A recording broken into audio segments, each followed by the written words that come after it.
What's going on, guys? What's going on, our Burgundy Ballers? It is once again your host, Jonathan Dowd, and I'm joined by my other host.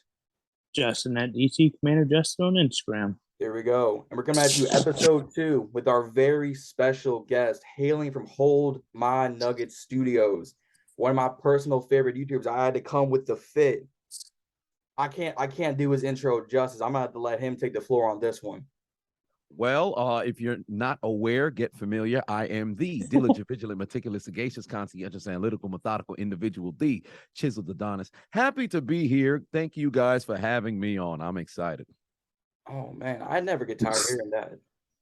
Yeah, it's a lot of word salad, but I enjoy saying it. It rolls off the tongue. You say it about 1,000, Yeah. in 3 times. It'll be on my gravestone.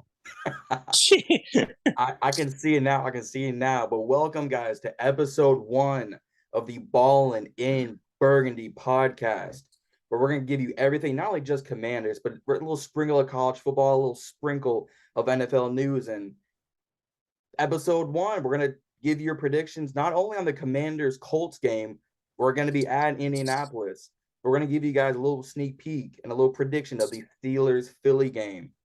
Let's get started. Washington, Indianapolis, 1 o'clock Sunday in the land of oil at Pat McAfee's house at Indianapolis. It's not Carson versus Matt Ryan. Oh no, it is Sam Ehlinger versus Taylor. It's going to be interesting. I don't know about you guys, but I am optimistic, but also slightly scared. I'm a little scared too. I mean, there's a reason why Ryan got benched. There's a reason why Foles didn't start. Kind of makes me very optimistic. Is this guy the secret weapon? Is he the Colts X factor at quarterback? I mean, we're going to see Sunday. It's correction. It's going to be 4:25. Oh, is it Sunday? 4:25? Yep. My bad. No, you're good. So we're going to see Sunday what the Colts have in store for us. Yeah. Because benching your veteran quarterback for a younger guy who doesn't have much experience kind of means something. Yeah. And I'll say for this upcoming game for the Commanders, I look at it like, especially I do raise the eyebrow. I'm right there with you, Justin, where I'd raise the eyebrow and say, why would they go to Sam now? But although I saw some reports saying that Matt Ryan's arm is considered shot and something of that nature. But like I stated on one of my prior live streams, that I think it's not only just a matter of, his health, but it's how did he get to that point? When you're behind an offensive line that has you as the most sacked quarterback in the league, he's leading the league in turnovers right now. It's extremely difficult to try to get the football to, your playmakers. So I would look at this like, man, going into the game, I think it's less about the quarterback. It's more about, are they going to turn this into the Jonathan Taylor game? Because he's due for a breakout game. Because last year he leads the league in rushing. So far this season, it's been a down year. He's gotten hurt and then made his way back. But last game, he only had 10 carries. There's no way that they're not about to turn around and hand that off to him. So if the run game is open and now Sam has the play action fake and he's a quarterback you don't even know how to prepare for because you haven't seen any tape in real games, it can get dangerous. So I completely understand why you guys are a bit concerned. Guys would look at it like, man, this guy got no experience. So what is there to worry about? He's just going to, I believe this might be his first NFL game starting. So most people would think, man, this is going to be a walk in the park. No, it won't. It won't. There's no tape on this man at all. And if he has the run game, Washington's going to have a bad time. Yeah. Yeah. I mean, this is kind of similar to what, at least in my opinion, what Taylor had to go through in 2020 when, he gets called up to the Tampa game, come right out of class. I mean, we've all seen the interviews. You come out of class, you get on the jet. I believe it was like Wednesday. You get up there Wednesday night, Thursday morning. Your game's on Sunday. I mean, say what you want. You're one pick and one illegal procedure down the field with Brandon Sheriff, and you almost tie up the game against the greatest of all time, in my opinion. I'm too young to remember Unitas and Favre and that, but Brady, it's gonna be good. I think it's gonna be a run heavy game with Jonathan Taylor on Indy side and Nyheim Hines. Solid number 2 for them. But on our side, you have Antonio Gibson with limited roles, but he's being more mixed everywhere. And Brian Robinson coming back. he's gonna be due for a 100-yard game. He should be with that Colts bad defense. I mean, they haven't produced much at all. But here's something also notice. If we do win Sunday, that makes us the 7th seed in the NFC playoff race. Per the report I saw, the Giants has to beat the Seahawks, which can't happen. It can happen if Geno Smith is playing like Geno Smith is playing right now, like one pick a game, but if he's dropping 3 touchdowns like he did on the Chargers, the Giants are gonna have a bad time. True, but J.C. Jackson was signed to the Chargers. He's a man-to-man cornerback. He's playing in the zone. Similar situation with William Jackson. You got this big shutdown corner, shut down anybody. But hey, you're going to play zone. You know, you're going to look terrible in zone on film. That's why William Jackson isn't William Jackson that we know.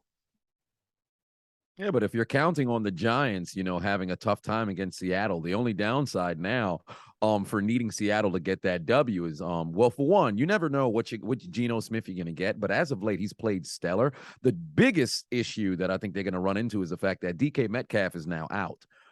So since he's gotten hurt, and they already lost Rashad Penny as well, there's a little bit of questions now because Tyler Lockett, he's proven that he can, be a reliable receiver, but now he doesn't have that other guy on the other side. Now, Seattle has other role players that's there who can get the job done, but with DK gone, where he was pretty much considered the number one, which I think he was kind of like a flex two. Both of them were 1 and 2. It varied. It was like when Stephon Diggs and Adam Thielen in Minnesota. But now with DK out, the Giants have a situation where this can be one of the few games, if not the only game this year, where it doesn't come down to the fourth quarter. However, knowing that the way that the Giants have been playing all season long, it's going to end up coming down to the final 2 possessions. So that's one of the reasons why I feel like the Giants are one of those teams where, although their record shows something, they may not be as good as people think they are. But that's a conversation for a different time. But for the Washington, if they mess around and they get this W, and of course, if Seattle were to, mess around and take an L, and you guys being in the playoff race, I think you're still in a very good spot because Chase Young will return at one point this season. And if you guys are still competitive, he definitely will be back. I did hear some talks about possibly trading Daron Payne. I don't think that'd be a very good move right now. Had it been after the punch last year, then by all means. But you guys are in a good spot because getting back to 500 with the tumultuous start that you guys had, there'll definitely be something. And I agree with you, Justin, that Brian Robinson is definitely due for a huge game. It's only a matter of time. Yeah, I agree. I think it's not going to be an offensive big game. It's not going to be a 25, 30-point game unless Taylor and Sam are dropping 30, 40-yard bombs to Terry and Michael Pittman Jr., who, I mean, I'm not going to say Colts are a bad team. They have weapons. They're kind of like us. They're just a quarterback away and a few pieces on D. But I don't see this being a big game. I think it's going to be maybe a 20-17, 17-14 kind of game. Our defense has stepped up in the last 2-3 weeks. We are currently ranked now 3rd in third down conversions because the Packers went over 6 on third down conversions. So I think if we can keep that up, if we can get a turnover, because as much as there's no tape at any given Sunday, we need to force a turnover. We're below 500 without a turnover.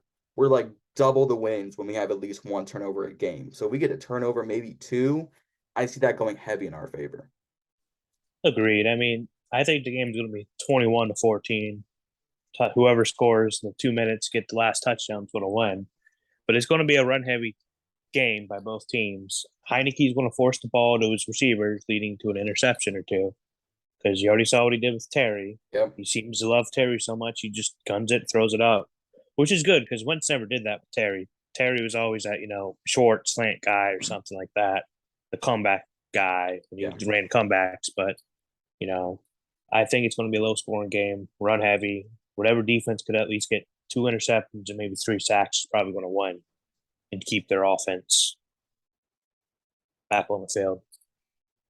Yeah, I'd actually choose the Commanders as well, because now you're dealing with a situation where it's a different quarterback. You're not too sure what to expect, and because that Indianapolis O-line has been piss poor all year, I'm definitely going to roll with the Commanders to get the W. And if I'm Washington on the offensive side of the ball, granted, like you said, you want to get the football vertically down the field. You know, you want to hit Terry, hit Brown, people down the field like that. But then at the same time, I think you can really exploit the Colts linebackers. If they were to get Antonio Gibson and Robinson involved in the pass game, some swing plays here, things of that nature, get them out of the backfield catching, footballs on like a dump off or a safety blanket kind of situation, because the Colts, their defense have struggled all year. So if you hit them with something they weren't necessarily prepared for, now what are they going to do? Because they're afraid of Terry going deep down the field, or Heineke throwing bombs away down the field, and they're going to play a bit further back. Oh, by all means, they're giving you,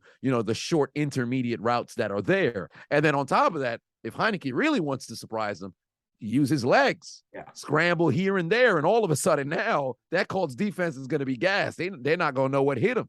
Nope. Washington can mess around and score 40 points. This is truly one of those games where they could put the league on notice. Like, wait a minute now, everybody's talking about, the NFC East with Dallas, New York and Philadelphia, but we still here. So you guys are in a very, very, very, very, very auspicious situation right now where the ball is in your hands. You have all the cards. They just got to go out there and not downplay, or should say play to their competition, and they should be able to roll in this game. It shouldn't even be although I would love to think it would be a low scoring game, I actually think that Washington should be able to win by 2 scores. That they should be getting after Sam all day. So I got Washington winning like 28 to 13. I actually don't think Indianapolis will score 2 touchdowns. I'll give them 28 to 13. I think they'll have a defensive touchdown. Washington will have a defensive touchdown. I wouldn't go as far to say special teams, but I think they will have a defensive touchdown, and they'll put together 3 touchdown drives on offense. 2 will come off of turnovers. If I like that. I like that. If we score more than 25, I'm gonna be like, I'm done. I'm done. 20 more than 25, I give up. Yeah, because your predictions have been way off there, Jonathan. Yes, they have. I am 0 for 7 on predictions. Good Lord. I have said it's going to be a 3-point game the entire season, and I've been nothing but wrong.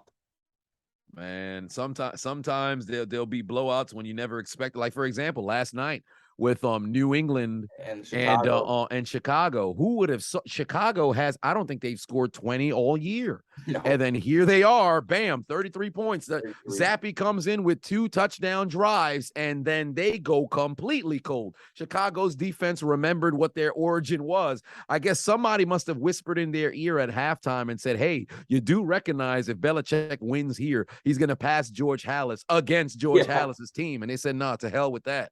It's going to have to be delayed for 1 more week. Right. They said Brian Urlacher. They said Mike Ditka. Mm-hmm. They said, look around you and then look at Bill Belichick. I don't want that ugly face at the top of the league right now. Hell no. Justin Fields, go use your legs. Do what we drafted you for, not being a pocket passer.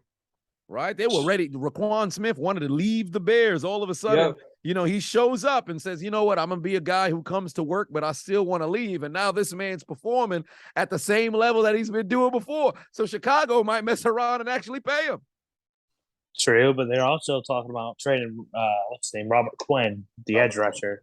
Oh, Lord. Apparently he's right now one of the bigger names out there per NFL rumors. Several teams are interested. They just want Bears to pay off some of his cap space. Mm-hmm. And they would be getting a hell of a player because Robert Quinn, I think a couple of years ago, if not last year, I think he had 18.5 sacks. And then right now, I think he might be a couple of sacks away from breaking 100. I think he might be at like 98 right now. He might be at like 98 or 97, but he's getting very, very close. He's part of that 2011 draft class of goddamn hunters of the quarterback. So if a team is able to get him off of Chicago, man, for one, if I'm Chicago, I definitely want to keep him there because you're in a situation in which, and I think they'll end up moving on from Eddie Jackson as well, which I think would be a mistake because I think if Eddie goes to the right team, now you've got something, special. I would love for him to come and play free safety for Pittsburgh, but that's a different go out. Then again, Minkah Fitzpatrick's there. I think Eddie Jackson, if he's able to play a flex of a strong safety, then he could take Terrell Edmonds' job, but that's a different conversation. Probably could. Probably could. Yeah, right now Robert Quinn's sitting at 102 career sacks. Oh wow, he crossed 100. Well, there it is. Crossed 100, but I mean, say what you want. He's a bit older, but I mean, if you give him the right tools, if you give him, Kansas City, because Chris Jones is all over the place. You plug Robert Quinn with a George Karlaftis. They drafted him. If you bring him to Pittsburgh and give him, Cam Hayward and T.J. Watt, you bring him over, let's say, to Dallas with Ware and with Parsons, who are like chef's kiss as for defense. He can produce more than he's producing in Chicago because right now it's just him, Eddie, and Roquan. That's it. Because Jaquan Brisker and Kyler Gordon, they're 2 rookies this year. I wanted one of them, but outside of their penalties, they don't look too bad. Hey, we'll give you William Jackson to your Steelers if you want him. Well, all press coverage cornerback, man. Just didn't fit our scheme that we decided to buy. Nah, I don't think Chiseled wants unless it's Chase Young, Montez Sweat, or John Allen. He don't want nothing to do with us. Although I wouldn't. I would. Well, maybe Allen. I definitely take Allen. Payne. Steelers are interested. I saw somewhere that Steelers do have some sort of interest. I don't know how much. Defensive lineman room is just they'll be pillaged by injury every single game. Somebody's needing assistance coming off of the field, so yeah, they need a better strength and conditioning program, and of course they need a jugs machine at practice so they can catch the goddamn football. Dude, I don't know, man. Ever since we beat y'all a couple years ago, you guys have been wacky. It's been absolutely brutal, man. Because when we were 11-0, and I believe it was Monday night when you guys got the W. That entire season, I'm sitting there like, okay, Pittsburgh's undefeated, but you can clearly see, man, these guys are frauds. And the problem that I had with the entire situation was we did it to ourselves. Obviously, the offensive line isn't what they used to be, but you can't go into every single game, run the exact same offense, and be surprised at the results that you get. So when we played against Washington, I was sitting there like, fam, why don't we just try to throw the ball down the field? I understand you want to get rid of it fast because Chase Young is hunting. Allen is hunting. Payne is hunting. The front 4 is getting after you. But you got to try something. You can't just keep the same philosophy. And then we ended up losing 3 of our next 4, and then losing to Cleveland in the playoffs, where we defeated ourselves again. So, and I said it in one of my post-game, rants about the games was, if I looked at Pittsburgh's losses over the course of the past decade, going back to 2012, I can probably count on my hands, maybe 9 to, if I'm lucky, 10 games where Pittsburgh truly lost because they were not the better team. Vast majority of the time, they go out there and they beat themselves. Granted, you got to give credit to the opposing team. If they go and they take advantage of your mistakes, then by all means. But if you're calling terrible plays, it's one thing if you have a great defense that you're playing against, or you're just simply unable to execute because of your own ineptitude. There's a difference between the two, and Pittsburgh has just found a way to maximize that ineptitude all the time. Like they showed a stat during the Sunday night game where Pittsburgh is 42, now 42, 21, and 2 in one possession games over the course of the last 6 years. They've won the most games in one possession games of any team in the NFL, but that's primarily been because of Ben Roethlisberger's late game heroics. But at the same time, they find themselves in that one possession situation because they truly put themselves there. So I've truly wanted to, go to Pittsburgh and maybe show up at like a practice and just start elbowing people to try to figure out why, they do this to themselves. Because you're professionals. You're getting paid to do this. Moreover, you've been playing football your entire life. You should know when opportunity knocks, you've got to be able to answer the call. So if somebody's throwing a football into your hands, you got to catch it. You can drop it every here and there. Cool. But every time we drop 5 interceptions on Sunday, it's ridiculous. Yeah, it is. It's like, what was it? last offseason, how Jaguars are basically signing everybody. Yep. I mean, Yep. shit, I had better hands than, Nelson Aguilar, some other Mhm. receivers. Evan I can be a Ingram. receiver. Exactly. I can go out there and make a couple million. It's ludicrous because I'll sit there and I'll look at it like, man, I understand the difficulty in catching footballs or whatever the case is, but there's no way you could just go out there and you drop. Like it's a it's right there for you. You drop the ball. Like Mike Evans on the opening drive this past Sunday. He's all alone by 15 yards. Bam, dropped football. How? How? And if you look at the end of the game, they didn't score a touchdown. That could mess around. Obviously, that would just give them 10 rather than losing 21 or 24-3. Whoever the case is, you make that catch, the game is different. You got to understand, that this is not only just your career, or it's not just you individually, it's also your team. You can't make those kinds of mistakes. If it's a contested ball and you drop it, we understand. But if you're all alone and you're consistently dropping footballs, it simply doesn't make any sense to me. Everybody struggles, but if you're consistently continuing to struggle, now your job needs to be in jeopardy. Agreed. It's like when Antonio Brown left. He just took all your Steelers' hands, man. It's sad to watch the Steelers play, honestly, because they have good routes at times, man. It's just they just got to catch it, man. Yeah, it's a collective thing because right now the offensive line isn't playing the best. However, they're giving enough time to where you can get rid of the football. For whatever reason, Pat Freiermuth, who I believe has the potential to be amongst the best tight ends in the league, he can be in the same conversation of a Kelsey, a Kittle, Waller, Pitts, Andrews, all of those guys, Gesicki. He could be up there with them if they consistently throw him the ball. But it seems like they forget he exists until the fourth quarter. Yep. And then with Chase Claypool, he's one of the better 50-50 ball catchers in the league. Anytime they throw the ball vertically down the field, he'll come up with it, or he'll mess around and make a hell of an effort, and then you'll lose the football because he can't survive the contact to the ground. I think the only other person in the league who I truly believe is a better 50-50 ball catcher is probably Mike Williams for Los Angeles. Probably. And then Deontay Johnson's one of the better route runners in the league, and he could be another Antonio Brown if only he just had consistent hands. And George Pickens is ridiculous. Every single week he's making a circus catch. So I'll sit there, I'm watching the games like, you guys got weapons. It's time to execute. Yeah. And Najee Harris is no slouch either. Oh. So I just don't understand how offensively it's like you're listening to nails being pulled downwards on a chalkboard every single week. It doesn't make sense to me. Yeah, literally your roster can, like you said, contain one of the best route runners in Deontay Johnson. You have NFL young boy in George Pickens. Mm-hmm. You have, I would give him a top 10 tight end, Pat Freiermuth, one of the heaviest hitting running backs in Najee Harris, who I was upset. I was like, y'all got a running back? Mm-hmm. Don't y'all need O-line? But it's paid off.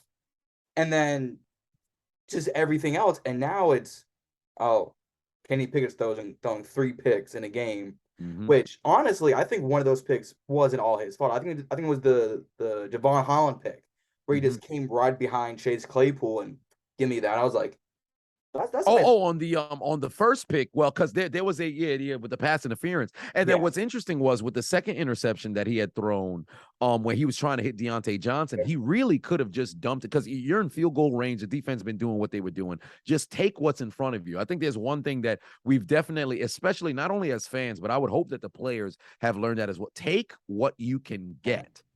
There is no shame in dinking and dunking your way down the field. Tom Brady made a career out of it. And then once you have a situation where he's 3 Hall of Fame careers in one, are without question now undoubtedly the greatest, quarterback of all time. I still say Jerry Rice is the greatest player to ever play football, but whatever, you can't doubt the accolades at this point. 7 Super Bowls, nobody's done that. At that point, you got to give the man his dessert, his just desserts. But with if you see somebody who's wide open in front of you, hit the wide open person. You don't need to force the football. So with Pickett, and then at the end of the game with the last interception, he could have scrambled to pick up a first down. You don't need to force it. This ain't Madden. So the whole time and I think right now the split is like 2 touchdowns to 7 interceptions, and he's having a very rough start. But a lot of the things are correctable. I think Pittsburgh has to hire the appropriate staff necessary to really groom him and groom different locations of the team. But like you were saying, it's not all on his shoulders, but you gotta play better. Come on now. It's 2022. You have all of the film necessary to be able to break down all of the games, and you got to take accountability for the mistakes and not make the same mistake next week. So I just hope that I'd see people progress as time moves forward. Agreed. Speaking of real quick, Chase Claypool, I heard he might be on the trade block. They want a Christian McCaffrey type deal, which I don't think you'll get that type of deal. But if you do trade him, I heard Brandon Cooks is on the trade block. I mean, he's a really reliable guy. The dude's a dog. He just, seems like he's on the move every 2 years, no matter what team he's played for. Yeah, agreed. Because Brandon Cooks, he's one of those guys, and I think I was talking about it on my stream yesterday. With Brandon Cooks, he's one of those guys who's going to have phenomenal numbers when he's done playing ball, and people are going to look back like, whoa, wait a minute, what the hell? This guy was doing what? Yo, he's he's going to be that kind of person where people are going to be talking for maybe about 15 years until after he's kind of out of, people wouldn't have seen him play anymore. They're going to be talking about he's a very underrated receiver. He's going to end up being like a Brandon Marshall, a guy who's a journeyman but put up numbers no matter where he was. New Orleans, he was putting up 1,000-yard seasons. He went to Philadelphia. No, pardon me. He went to New England, 1,000-yard season. He went to Los Angeles, 1,000-yard season. Back-to-back losses in the Super Bowl. That's got to be brutal. But he went to Houston, 1,000-yard season. So this guy, he's capable. He's not just a one route guy, because a lot of people, because of his speed, they just think, all right, vertical route kind of guy. He's a reliable hands kind of guy. My only reason why I wouldn't want to move Claypool for him, one, the age different, because Brandon Cooks is 29 versus Claypool being like, I think 24 or maybe 25 or whatever. But I think Claypool has the potential to be able to be amongst the best receivers in the league if he just gets the looks. And because he's younger, and for all intents and purposes, his career hasn't necessarily showcased that of somebody who demands a larger contract, Cooks is a situation where you bring him in, now, you have him for a rental up until, he wants a new deal. And because of his numbers, he can negotiate for way more. With Chase Claypool, you can I don't want to say lowball the man, but if you would like to, you could. Good. So since that's the case, I would much rather stick with Claypool and everything. And on top of that, I wouldn't want to ingratiate a new guy into the system. I feel like if you already have somebody who knows the system, knows the, the ways around it, or ways to get open and how to be utilized, because Chase Claypool, Deontay Johnson, all these other guys, they've been utilized a lot, not only in the pass game, but in the run game as well. I think Pittsburgh probably has the most runs by a receiver on like jet sweeps or reverses than any other team in the league. I think it's best to just keep him, around. But Brandon Cooks, if Chase Claypool were to get traded and we needed somebody to bring in, I would take Cooks in a heartbeat amongst the other receivers who are available, because Odell Beckham isn't going to be able to play until, I truly believe, January, not even mid-December. Yeah, I think either him, DJ Moore's on the trade block probably, which wouldn't be a bad fit, but it's not like you said, another new guy in the system, another new guy with another all right quarterback. He's going to get frustrated. He's going to want to trade next year. But speaking of great defense, we just finished that conversation. It's the Pittsburgh-Philly game also on Sunday. Philly's arguably, if you look at their record and look at the talent, the best team in the NFL. Great defense. You can't really stop their offense. I mean, they put up 24 against us. They should have put up 60. But Jalen Hurts, A.J. Brown, Devontae Smith, Dallas Goedert, Boston Scott, they still got Jason Kelsey and the crew up there. Their secondary is one of the best. CJ Garner Johnson, James Bradbury, who they got for cheap, Darius Slay, Devontae Maddox, all of them. Your whole line is going to be run through. You better hope and pray. You guys, just tell one of the other players, go sit down. We need an extra O lineman to come in here. Y'all are going to have a bad time. Yeah, it's going to be a very tough game. It's going to be a very tough game. I would hope that Pittsburgh attacks this the same way they did when they played against Tampa. My biggest concern isn't necessarily with our offense taking on their defense. It's our defense seeing their offense, because Philly has been phenomenal in finishing halves. Their second quarters is amazing. The best in the league by far. They outscore their opponents damn near I think the plus differential is like 108 to whatever the number is. It's ludicrous. Nobody scored more points in the second quarter than Philly. However, when they come out of the break after halftime, they've played bad in the third quarter. And then, of course, they've never had a situation yet this season where they had to put in that 2-minute offense. So if I'm Pittsburgh, my biggest goal is to make this a one-score game down towards the end of the game. And then you give yourself a shot. Hopefully it won't end the way that it did in Miami. But on paper, Pittsburgh has no reason even being in this game. None whatsoever. Hey guys, we'd like to thank our sponsors. We want to thank Washington Daily, WSH Daily on Instagram. Like, subscribe to him, and our other sponsor is Pro Tech Sport on Instagram and YouTube. Go follow him. Like I said, go follow Washington on the Daily as WSH on the Daily and WSH Fans on the Daily on Instagram. But again, huge sponsors. Huge thanks to our sponsors. And we're going to get right back into our amazing content just for you guys. However, I think defensively, although the pass rush is non-existent without TJ Watt, Alex Highsmith going into this week was leading the league in sacks. So I would hope that if he can make his presence felt, because I'm not sure if Lane Johnson is, but well, then again, they had a bye week, so I'm pretty sure he will be back. But if they can generate a fraction of a pass rush and then force Jalen Hurts to, although he feels comfortable running, but try to get Jalen Hurts uncomfortable back there, maybe there'll be some room for some Minka magic. However, for all intents and purposes, this should be Philly's game to completely obliterate us. There should be no reason why Philly should lose this game.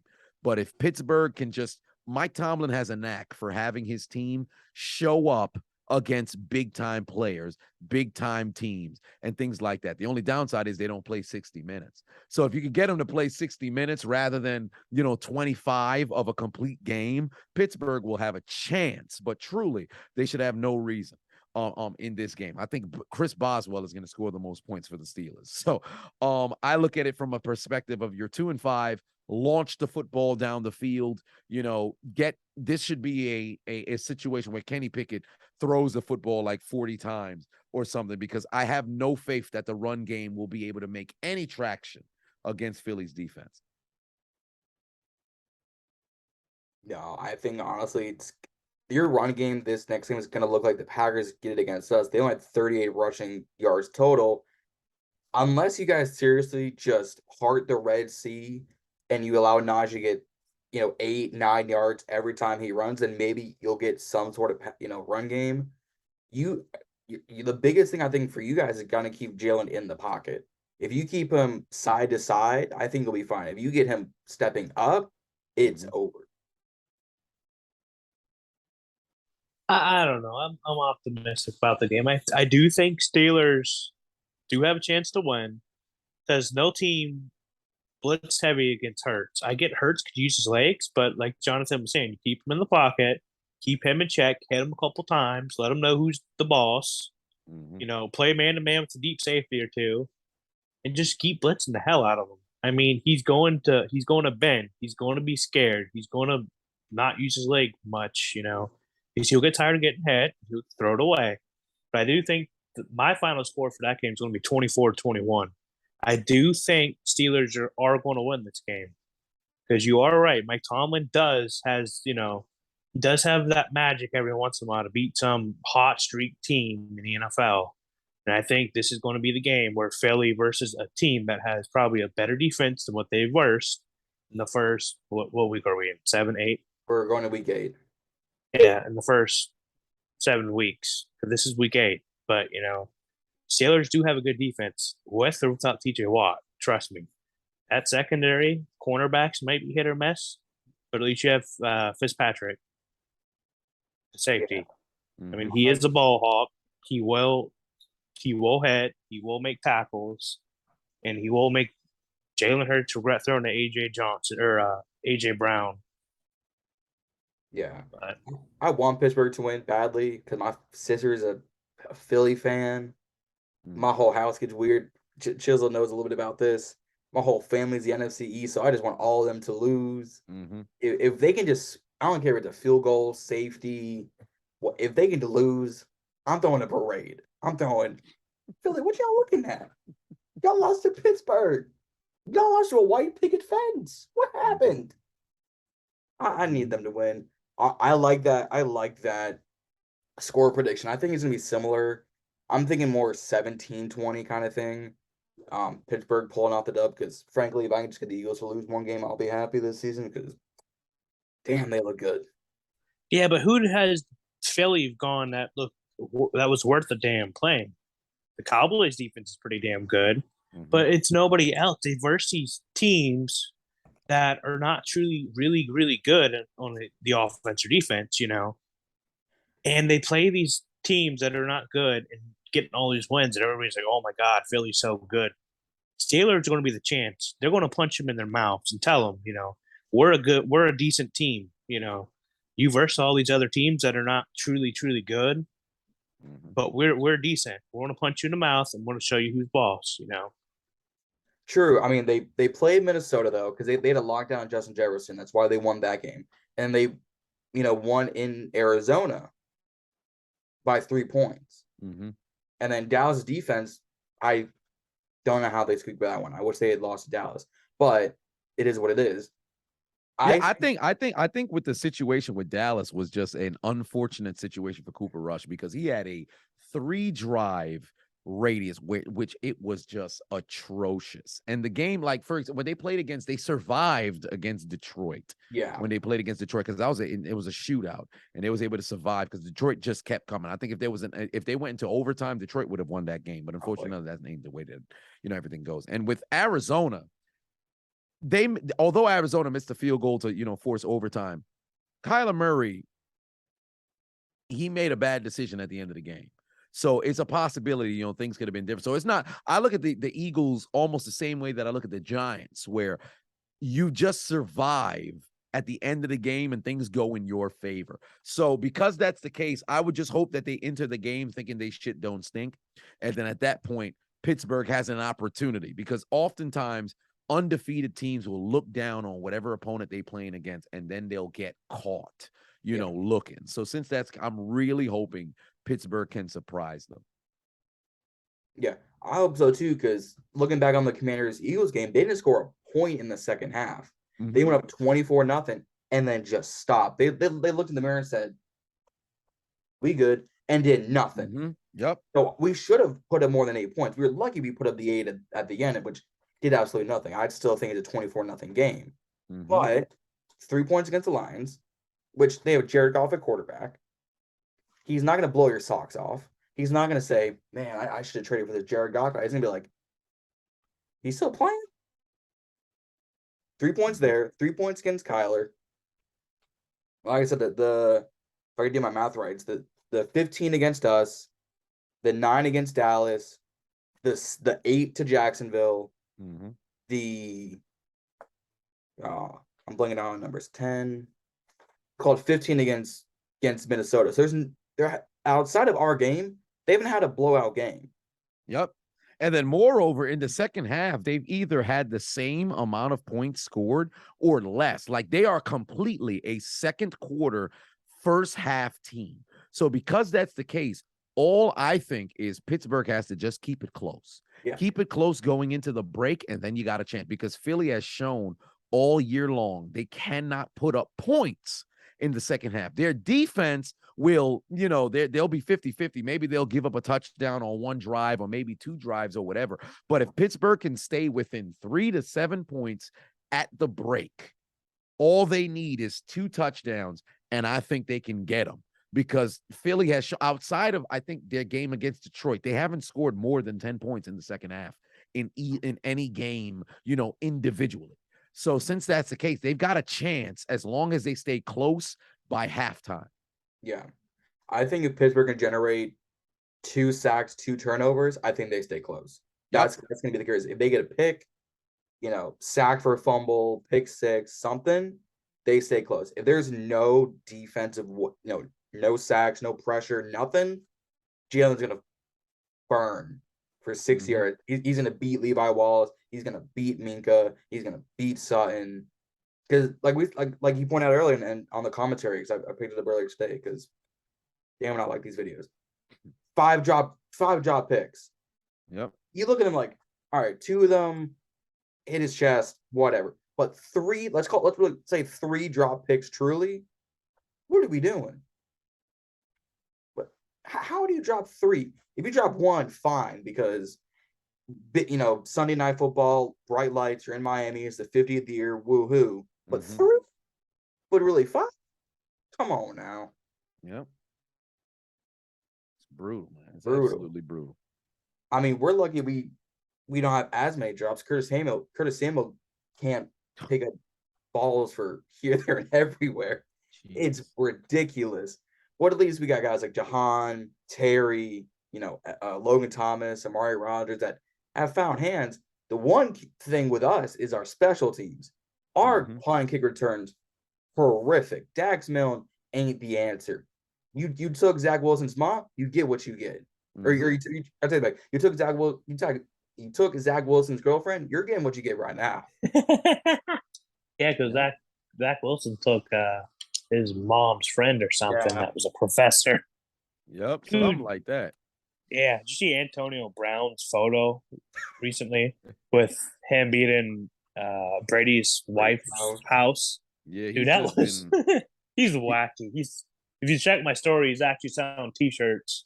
Yeah, I saw that earlier. Oh no, I saw that earlier. This guy is man. This guy is just different, man. I don't get it. I'm going to his Twitter right now just to go look it up, man. Oh no, he is wilding. Bro, the next photo I can see him doing is a family portrait of him, Giselle, the kids. Brady scratched out. All it says is the Brady Bunch. I can see it right now. Jesus. I can see. I don't want to hell no matter what. I can see it right now. He turns into a video. He plays the Brady Bunch theme. Each kid's got a ring. I can see it now. Oh no, I could see him going out with Brady's wife when they're divorced, just to piss Brady off. Yeah, he posted a video of him hugging Giselle today. Oh no! At the Super Bowl. Actually, I think I might be able to pull it up. Hold on, wait a minute. Let me see. Are you talking about the photo, or like he put it? Oh, it's an actual video. Yeah, it's an advertisement for the oh well, here it is right here. Yep. Oh, yep. No. Hold on, wait. Let me go and turn my brightness up. Let me turn my brightness up. I just went to his Instagram and I think I saw this. Let me go see if I can. Yeah, this is him. Oh, that's on his Instagram. That's him hugging Brady's wife. Oh no. Absolutely ludicrous, man. I don't know what's going on with him. Just to sell T-shirts that say "booming" and him and Brady's wife on the shirt. I'm done. Must have been booming then. I'm done, bro. And then his advertisement for the shirt says proceeds going to fatherless children's charities. This guy is something else. He's a menace. He is Black Force energy personified. Absolutely, man. I would he would have to see me. Me personally, I wouldn't tolerate that kind of disrespect. No. Playing Vontaze perfect. Oh no. Bro. That is Black Force energy from the Bronx. That is just ultra bad. No. That is some Cardi B cheat. That is some wild stuff.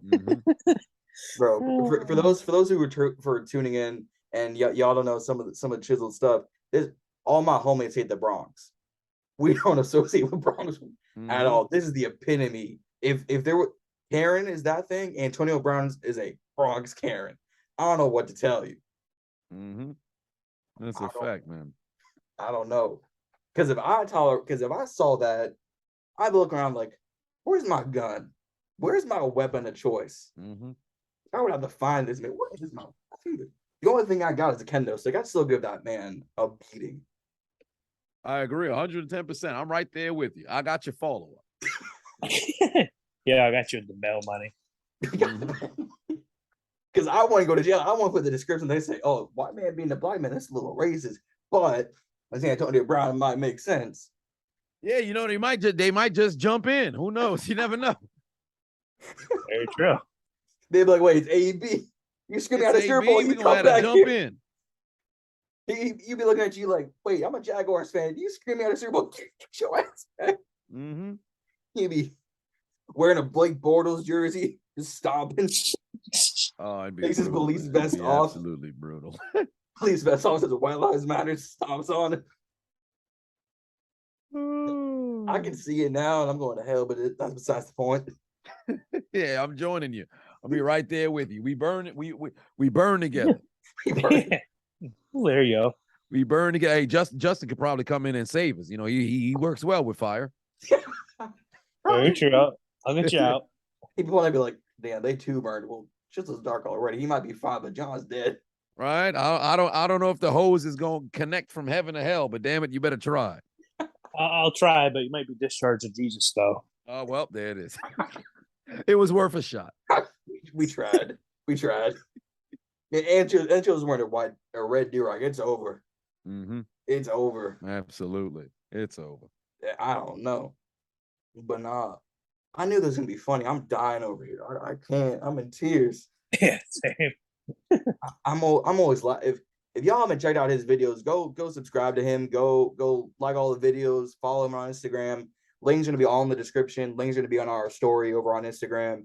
Y'all go follow this man. I've been following him since like 2018. I love the ride. I can't. Long time. Top 5 YouTuber, my top 5 comedian. Watched all the interviews. I'm one of those people. I just enjoy watching it. Y'all go follow this man. If y'all think it funny here, wait till a live stream come on. These super chats get wild. He be ringing through them. Henry, oh Lord, reads it. It's 5 minutes just passed.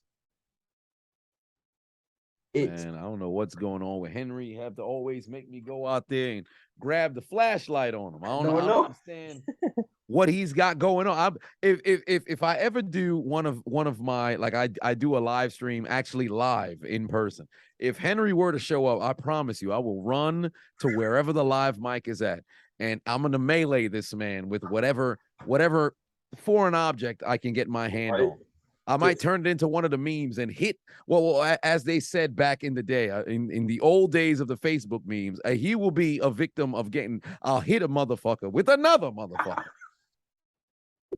Just grab a can of Twisted Tea and just. Right? So I'm going to have to waterboard that man.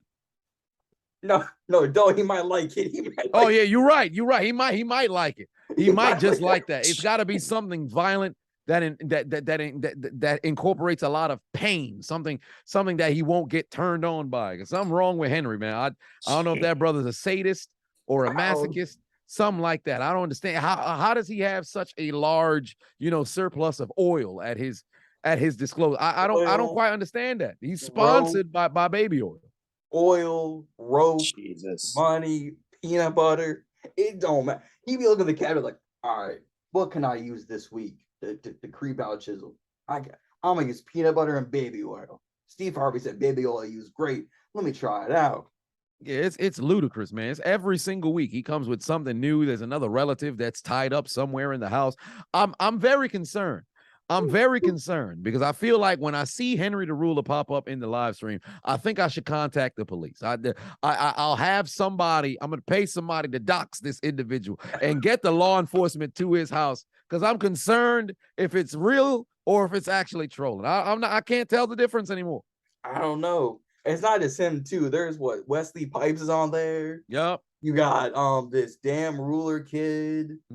I'll be looking at the chat like, damn, I can't afford some of this, but if I do, I ain't going crazy like this. I'll say hello, check your emails, and someone just take out Henry. Just give him something. Yeah, man, that's a fact, man. Something going on with him. Something is going on with him. I'd be looking at my Canon flashlight, dude. Like, how big can this light get to blind this man? Like, how bright do I need to get to blind them? Bro, every time it's like $10, $20. Oh no. And it stays up in the chat too. So then when people just pop in, like, what is this guy talking about? My family. It won't even disappear until someone goes bigger. It just stays in the live chat up at the top for top donation. Says bright white yellow, $10. Henry the Ruler, blah blah blah. ludicrousness. It's an absolute madhouse every time this guy shows up. Justin, I don't know if you were on, like you said, I don't know if you saw it Thursday. I think he was on like 4 times. Probably. He'd be your top donation and your top concern. He'd be like, "Do I take his money?" Well, Right? Actually, no. You take the money because it's probably good money for student debt, which you won't ever touch. But it's monopoly money. Exactly. I'm glad it's nothing that I physically have to touch, because there is no doubt in my mind, if I was to receive $1 from that brother, chlamydia is coming with it. It's got. I'm leaving with the clap, and there won't be a round of applause around me. I'm not going to be having a good time whatsoever. Jeez. Not at all. You be going to the doctor. I don't know if you tested positive for what, everything. Exactly. Well, man, what were you doing? All I did was accept money from this Who was the person? It was Oh no! There's 16 other people in here who tested positive for HIV. It's ludicrous. What happened? He just handed money. It was just a form of exchange. It'd be the new COVID 2023. Right? Be crazy. COVID Henry. That's what's going on right now. It's ludicrous. Magic Johnson gonna walk out like, man, I thought I was healed. I should have never took that money from that guy in the hot dog shop. You be going through the list of diseases. You have Ebola, you got HIV, you got COVID, you got Henry. What happened here? You don't want to know. Yup, he might be the name after the next hurricane. You know, they like to name hurricanes after people's names, human names. I always found that bizarre, because if you're named that, if they got the same name as a hurricane, I kind of feel very upset about that, because anytime they name you, like if you were in New Orleans, right? Katrina was devastating. But if you were named Katrina, how do you go to school in 2006? Oh, is Katrina here? There's going to be children who are traumatized. Like a couple of years back, Hurricane Harvey out there in Texas. If your name is Harvey, you're going to have a bad time. You show up to class, everyone would be looking at you like, what have you done today? Exactly, because the kids are like, oh, well, Harvey's the bad person. We got to watch out for Harvey. Now there's a Harvey around. It's your fault. My house is done because of you. That Hurricane Harvey, Steve Harvey, and Harvey Weinstein look at each other like, what do we do now? Right? It's brutal. Two polar opposites. One has gone through one through 20 plus bodies. He looks like, what do we do now? God dang it, Steve Harvey. A bad time. Steve Harvey had made the 120 people that died in the hurricane from laughter. He had that kill streak like Call of Duty. This man looking like, all right, I got a bald head, big mustache, and a hurricane. Man, I'm set. Right? He look at his paycheck like $120 million. And add it to my bio. Right. Might as well. 120, one take. Right. Put all that in the bio, and then available daughter as well. Because she can't seem to, want to settle down. Michael B. Jordan tried to go ahead and propose. She said, no, I'm for the streets. Don't you know? Jesus. Bro, speaking of Michael B. Jordan, have you seen the new Creed trailer? I know. I actually I saw it pop up on my Twitter, and I didn't watch it because he's the one who shared it too. Yeah, because I think it's his directing debut. So I actually have to go watch that. I'm happy that you reminded me, because there was something that was on my mind earlier on in the week. Like, I knew there was something I was supposed to watch, but I'll definitely see what that was talking about, because I didn't see Creed 2 in theaters. I actually don't think I've seen Creed 1 in theaters either. I think I may have watched that through piracy, but I'll definitely go see the upcoming Creed for sure. But I'm hoping that the trailer, well, when I go in and watch it after this, then I'll definitely be, I'll know for myself. But I hope that brother has nothing but success in his future, man, because they can definitely go quite the distance with a movie like that, because for what it did for people, I think Rocky 1 came out in 79 or something like that. But or it was either 79 or no, I think it was 79, and then in the 80s was 2 through 4. But Rocky 1 was 76. Oh, 76. Well, there it is. Yeah. So if they can have a movie like that can really inspire people and everything, because Rocky was so goddamn inspiring to where they've got a statue in Philly. Yeah. So if Creed can get over to the same, to use a wrestling term, if he could get over to the same kind of fanfare, then perhaps he'll have something really going for him. So I'm wishing that brother some success, man, because he's a good person. He's a good person. He's more than just an actor and everything. He's a good human being, and I wish that man some success. Absolutely, guys. If you guys are wondering, like, why aren't they talking about football? This was going to happen. Ballin and Burgundy isn't just football. Like I said, it could be college. It's not about movies, about wrestling, comedy. We all over the place, but we're bringing you raw, unfiltered, original content. Can't find nowhere else on YouTube. So, I mean, before we wrap things up, what is this about these Twitter people just all in the chat? Just come see my private Snapchat. Like, what happened? What's going on? Oh, I don't know. I just think it's a matter of thought bots just being able to, infiltrate the YouTube space, trying to get individuals to go back to their layer and watch their feet pics. I'm not too sure what the deal is, but they have found a way to break through, the defenses of the firewall and things of that nature. So if there's a way to shut down the thought bots, it's through the gospel of Jesus Christ. So the next time that they pop into there, I'll make sure that I let them know of the different books of the Bible. If they don't mess around and follow along, then we'll have to unleash the Dreadlocks Bible, and they'll have to learn the hard way. It's wild. Wait, Justin, before we let Chiseled go, Justin, do you know what EBG is?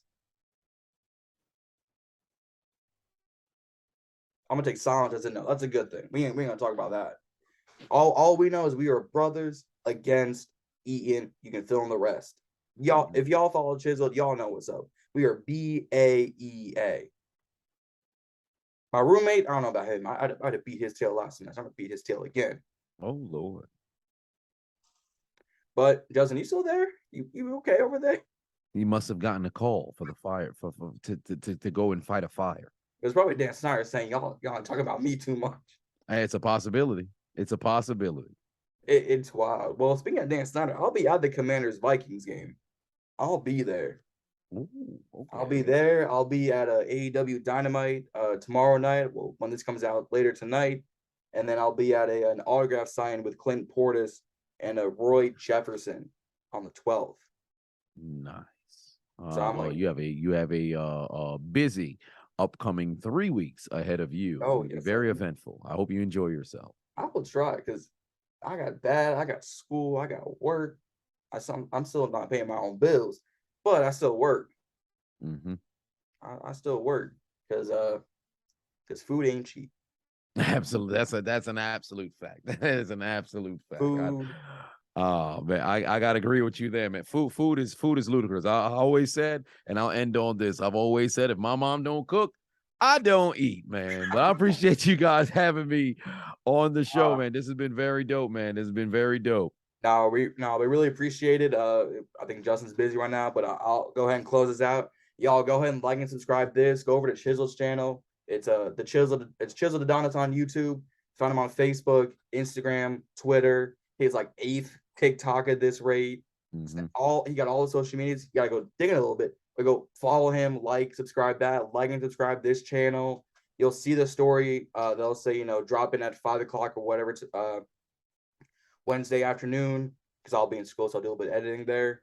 But once again, I mean, I can't thank you enough. Justin can't thank you enough for coming on. Yeah, we appreciate it, man. Sorry, I just had technical difficulties. My mic wouldn't work, so. Oh, it was Dan Snyder, wasn't it? Would you? It was Dan Snyder, wasn't he? He probably saw your microphone and said, "It don't work right. Sounds like us." Bro, don't talk about Dan Snyder like that. He got to go. That's a fact, man. He got to go. Got to get him up out of there. Maybe if everybody collectively writes a letter, something can be done. Right. You know how people have no trespassing signs? I have a no trespassing with Dan Snyder and Bruce Allen. Oh, yeah, they're both of them. It's a tag team. We got to get them out of there. Definitely got to get them the hell up out of there, because they are. You have to, dude. They are going backwards with the franchise. They're literally the 1990 tag team, the Nasty Boys. That's literally what they are. Yep, absolutely. You need to bring in somebody like the Dudleys or bring in somebody like the Hall and Nash to put them out of their misery. Get the NWO on their asses. No, if anything, I'm calling up Gorillas of Destiny. I'm putting them through everything. Yep, I hear that. Put them in a barbed wire match, but don't inform them that they're going to be in the match. They showed up in a 3-piece suit. Hey, at least you got dressed for the casket early. We'll leave it at that. I'm gonna call John Mox. Hey, John, I got another death match for you. Bring Nick Gage. Right? Man, I'm enjoying this way too much. But Yeah, like it's I fun. said, it was great.